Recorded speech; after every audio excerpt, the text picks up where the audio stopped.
Nowadays, it's becoming more and more common to hear people say that they've gotten bored of gaming. Maybe it's because they've gotten older, but sometimes they say that all of a sudden. Even though this could have many potential reasons, I think for most people, there are a few specific possible reasons. Most people were introduced to gaming as a child, and it's once they've gotten a bit older that they realize they've gotten bored. But the question that I have to ask is, did gaming get boring or did you get boring? And by that I mean, have you trapped yourself by always expecting the same level of happiness that you had as a kid now? Games have only gotten better with time, but you've been enjoying them less and less. When kids are introduced to gaming, like many of us were, they have that sense of wonder, the feeling that there are endless possibilities. Along with gaming being a novelty to you then, you were also amazed because you just didn't know much about the games you played. Sure, you might know all about the mechanics and stuff, but your brain just really didn't accept that there were limits to what you could do in the game. For all you knew, you could actually unlock Luigi in Super Mario 64, and L was indeed real. But you couldn't unlock him because you were just not trying hard enough. Herobrine actually did exist in Minecraft, but you just weren't looking hard enough. You could actually battle and catch Mew if you were able to get near the truck, but you just weren't following the rules right. If Jimmy told you at recess that you could catch Bigfoot if he flew a jetpack into the moon in GTA San Andreas, you believed him. But obviously, as you got older, you know that games have boundaries. You know that even if Jimmy says that you can get any job in GTA 5, you know that it isn't possible as that would be too much content for a game. You know that L isn't really real because the modders have checked the files. People sometimes feel nostalgia when they play games they've played before as a child. And many people advocate what are in reality bad games because they've had a good time with it as a kid. Your standards are just lower as a child. You don't care if half of the map is glitchy as long as the game is fun to play. But now, you kind of get disappointed sometimes when your frame rate goes from 60 to 54. One of the problems is that people expect the same kind of fascination when they play a new game now. And simply put, like I said, that's not really possible. You just know too much about your favorite games.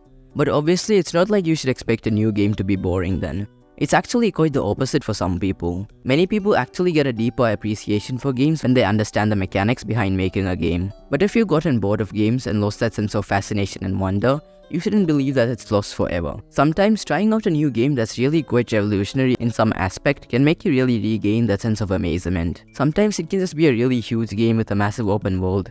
Maybe it's just a revolutionary game mechanic, maybe it's just a really good story. Whatever the reason, sometimes all it takes is a game that makes you feel like you could do anything in it to bring back that amazement. For me, just as a personal example, one game I've been fascinated with in this regard is Hitman.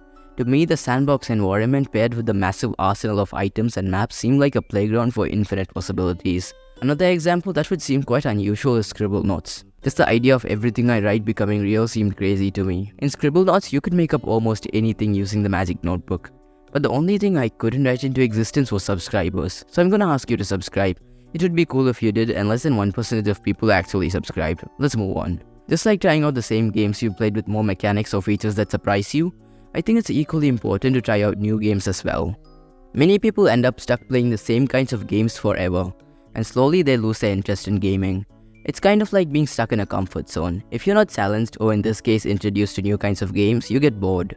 If you've been playing the same game or the same genre for a while, it's only normal that you're going to get bored. So if you get bored of playing open world games, maybe try racing games or fighting games or maybe stealth games or even shooters. If you don't feel like playing a specific game, then don't. Just try out playing some other game that's new to you that you would enjoy more. People often have a backlog of games and they feel a sort of obligation to finish it. And sure, it's up to you, but you shouldn't just make playing games feel like a chore. It's like something else you're doing for the sake of doing. After all, you're probably playing games because you need a break from the real world and all your responsibilities. And if I were to give you a bit of specific advice, it would be that you should invite your friends to play games with you.